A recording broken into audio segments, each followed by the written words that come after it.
পড়াশোনার দেশ, কৃষি প্রধান দেশ। আসসালামু আলাইকুম বন্ধুরা। আপনাদেরকে আমি গত ভিডিওতে বলেছিলাম যে 3 মাসের বাচ্চা খুব বের হয়। আজকে একদিন বাইকে রয়েছে। তো গাইস আমি আজকে দেখতে এসেছি যে ভিডিও যে দেখতেছি নাকি ফাটল ধরেছে। তো দেখি এবার আমি ডিম থেকে আনার পর ডিমের ভিতর থেকে হাঁসটা বের হয়ে গেল। দেখছেন? একটা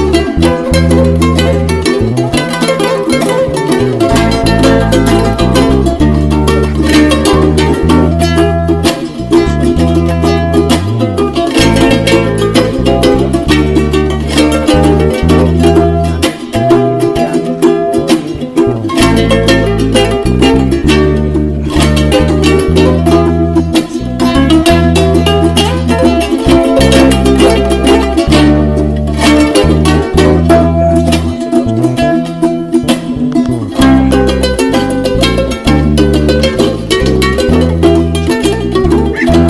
থেকে। তো হাঁসটা খুব সুন্দরভাবে মায়া খুব সুন্দরভাবে ডিমটা পাড়ে দিচ্ছে। আরেকটা দেখিয়েছি, আরেকটা এটার মতো ফাটল ধরেছে।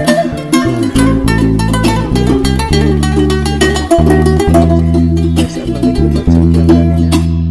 এই দেখছেন, এই জায়গাটা একটা ফাটল ধরেছে, আর এই জায়গাটা একটা ফাটল ধরেছে।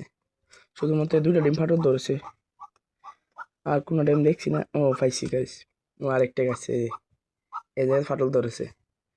তো আপনারা দেখলে অবাক হয়ে যাবেন যে চীনি হাঁস যেখানে খুশি সেইখানে ডিম পারে। বা কিছু জায়গা বা এটা আপনি কলকাতাতে রাখছেন বা এখানে ডিম। দেখেন আমার এক হাঁস কোন জায়গায় ডিম পারছে, দেখেন এলো হয়ে গেছে। এই বালতি কিছু বোনা ছিল, মাটি আছিল। তারপর আমি দেখি হাঁসটা এখানে বসছে।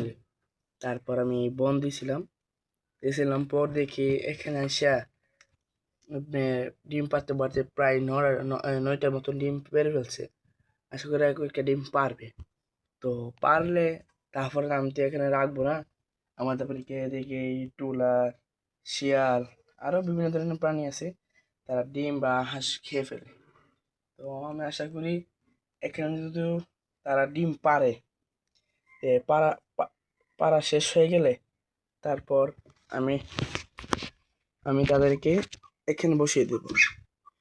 এই হাঁসটা যখন বাচ্চা ফুটে বের হবে আর 3-4 দিন পর, তখন আমি ওই হাঁসটাকে